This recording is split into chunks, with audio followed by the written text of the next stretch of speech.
Hello, welcome back to a movie update video. DVDs and Blu-rays a bunch here. Not as much as my last couple of videos, but I was bored and decided to do this. Some of these movies I haven't watched yet. Only a couple of them, actually. And some of them I've seen before already, but they're just upgrades from DVD. And I think one of these, maybe even two of them, I mentioned in a previous video, so if you've seen that one, I apologize. And some of those movies in here I have already reviewed. But it's an update, so I'm just going to show off all that I've got. Now the first one is one I've actually been wanting to see for a while. And this didn't have a wide theatrical release. It had a very minor DVD, theatrical release. But it did hotly, I believe, in Sundance. And it's a movie that was shot illegally. Some of you may already know what I'm talking about. It's Escape from Tomorrow. It's made by this one guy who shot it guerrilla style at Disney World and Disneyland. I haven't watched this yet, but I've been wanting to see this for a while now. I could have rented it off of Xbox a while ago, but it was actually cheaper to buy this than renting it off of them. This is the Best Buy exclusive, the Blu-ray anyway. I'm pretty sure you can get the DVD elsewhere. But as of now, the Best Buy Blu-ray, it's exclusive to Best Buy. It said until from blank until blank. I'm not sure if that's just how long it's going to remain exclusive to Best Buy, or that's just how long this is running for. So far, Disney hasn't tried to ban this or anything like that, which is really cool. Maybe because they don't want people thinking any negatively of them, or maybe they just don't care. Other than the fact that it's very underground, very guerrilla film. That's the only traction it's really getting. I'm not sure if it's a good film, I'm not sure it's a bad film. It's got some, on the DVD, obviously, they put all the good reviews on it. But I heard it's like a extended Twilight Zone episode, and I like the Twilight Zone, so hopefully I'll like this. Even though the guys from Related Media said that the only reason it's any good is because it's worth seeing is because of the fact that it's a guerrilla video in Disneyland and Disney World. But I am hoping for the best, but hope for the best, expect the worst. And next is, this was a complete blind buy. I didn't know anything about this. I've been getting really big into anime again recently. I was into anime in high school. I got kind of away from it for a little bit. I started watching Attack on Titan recently and reading the manga, and that's what really got me back into it. And I know Attack on Titan's been really popular as of late, but this is one that I saw. I read the back of it, and I thought it sounded pretty cool. At Best Buy, they had this also, another set of this, but it was only a couple episodes. I'm not sure if it's like a separate thing from what I have here, but for $10 more, I got more out of it, and it's Black Lagoon and Black Lagoon Second Barrage. I think that means seasons 1 and 2. Yes, Black Lagoon season 1 and 2 says on the side. And I watched a couple episodes of this and I really like it, so I was happy I picked this up. I'm definitely, like I said, I'm definitely getting back into anime. Akira is one of my favorite movies of all time, so getting back into this, it's expensive, that's the only problem, and so I'm obviously not going to buy anime that often, but I do buy manga almost weekly now.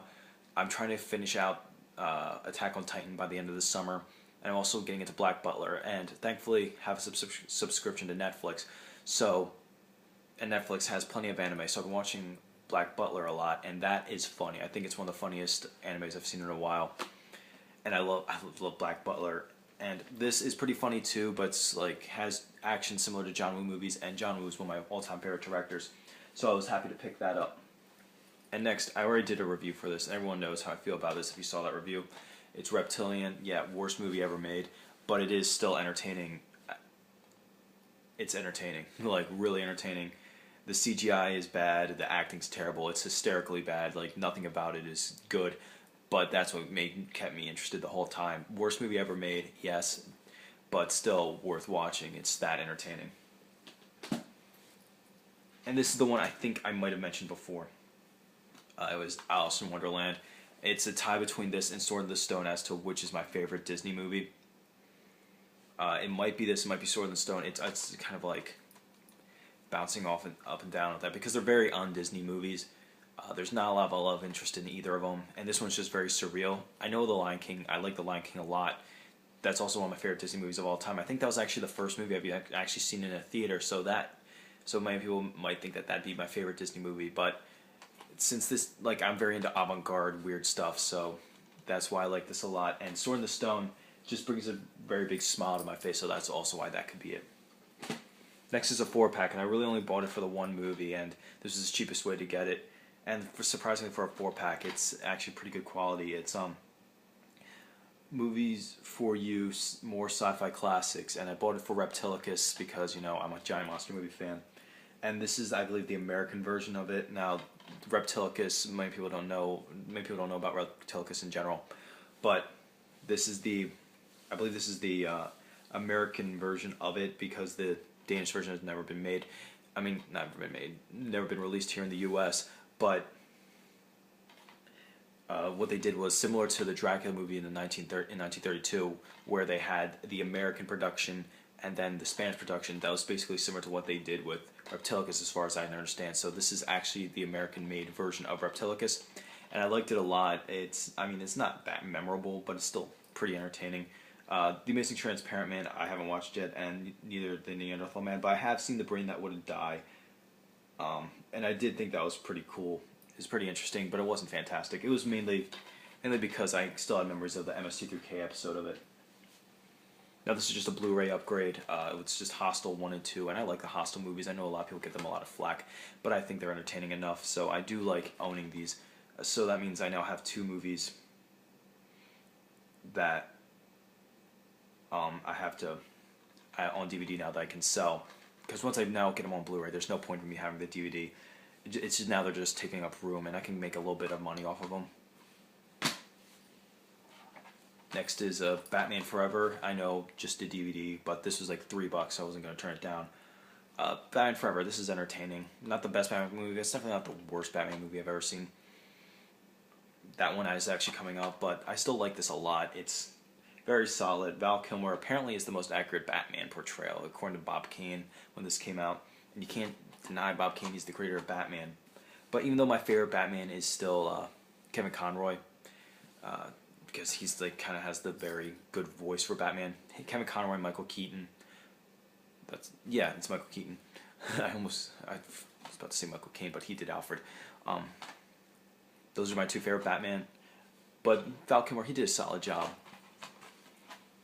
And next, I like it. I don't care. Batman and Robin, it's entertaining. Arnold Schwarzenegger, I have to basically own everything he's in, even though I thought Sabotage was very depressing. I like Arnold Schwarzenegger and everything. So Batman and Robin, I had to pick that up, no doubt. Even though it is terrible, it's still hilarious. It's a comedy at this point. It's hilarious. And next I have Village of the Damned and Children of the Damned. I have seen Village of the Damned before, but I haven't watched this yet. Did I grab everything? Yeah, I did. Okay, good. Village of the Damned and Children of the Damned. They're both, basically, they're not, Children of the Damned is kind of just a semi-sequel to Village of the Damned.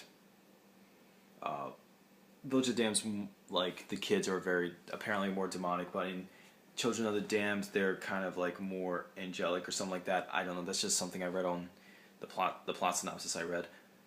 But Village of the Damned is actually very creepy. I did actually own the remake before I bought this, but I haven't watched the remake yet, so it's just been kind of sitting there.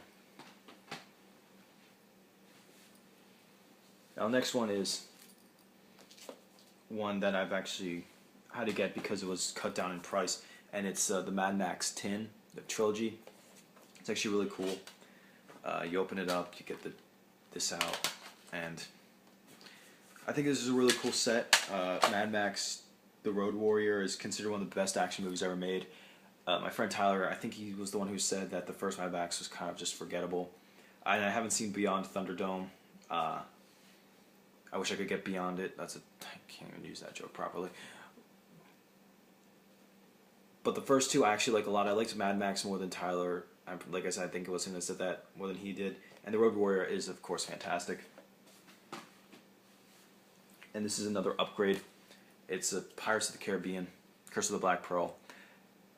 This is my favorite out of all of them, even though the ending of the second one always puts a smile on my face. But this is still a fantastic movie, wonderful time, one of the best experiences I had in the movie theater. And now that I have it on Blu-ray, it feels great. And I can get rid of the DVD. Now the next is you can't have a Blu-ray set without this. The Stallone Rocky Heavyweight Collection. I know there's another Blu-ray set, but this one was cheaper, and I think they have almost the same features. And if not, I don't care. It has all the Rocky movies, and it's funny how only Rocky 5 is the only one that's rated PG-13. Of course, everyone knows the original Rocky is the best out of the series. Rocky, I'll put them in the order of the best. Rocky Balboa, Rocky 2, Rocky 4, Rocky 3, and then Rocky 5. Even though I think I'd switch 3 and 4, I can switch around randomly. I really don't know which one I'd like more than the other one. But great to have this on Blu-ray. This is a fantastic series, even if Rocky 5 is kind of weak. But I love Rocky, and it's one of the perfect feel-good movies. Next up is Con Air. Great action movie. Very underrated. I think more people should get into it. There's apparently a director's cut of it that I haven't seen. I'm not sure whether or not it's better. But on Blu-ray, all I could find was the original one. And like I said, this is a part of a sale that they were having at Best Buy, so I got it for $5. So I wasn't going to complain. And this is another upgrade. Is Hellraiser 1 and 2. Hellraiser 1, very good. Hellraiser 2, pretty good. I was expecting to like Hellbound much more, but I didn't. The part it's in Hell, I was expecting to be way better than it was, but it wasn't bad. Hellraiser 1 is definitely the best Hellraiser movie in the entire series. You can't go wrong with that, even though I haven't seen Hellraiser 3 yet. And I'm never going to watch the new one because that one just looks really dumb. And apparently they're remaking Hellraiser, which is very unnecessary. This is a very long movie, so I haven't got a chance to rewatch it. It's still actually in its plastic, but this is a masterpiece. It's The Great Escape. I finally got this on Blu-ray. This is another one of those movies that was on sale for like $5, so I had to pick it up. Like I said, it's a very long movie, but one of these days I'll get some time. 172 minutes. One of these days, summer break's almost here, so I'll get some time to watch it. Next is The Kingdom. Pretty good. Very solid. And it's I can very much recommend this one, even though I'm not a fan of Jamie Foxx at all. I do like this one, and that's about as much as I can say about that. Next I have is The Last Starfighter. It's a very good cult film.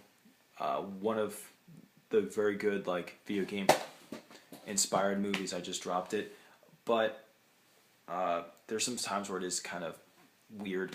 But other than that, it is solid. Now, I already reviewed this. I'm not going to talk about Big Bad Wolves. I'll have the link in the description below as to what I thought about that.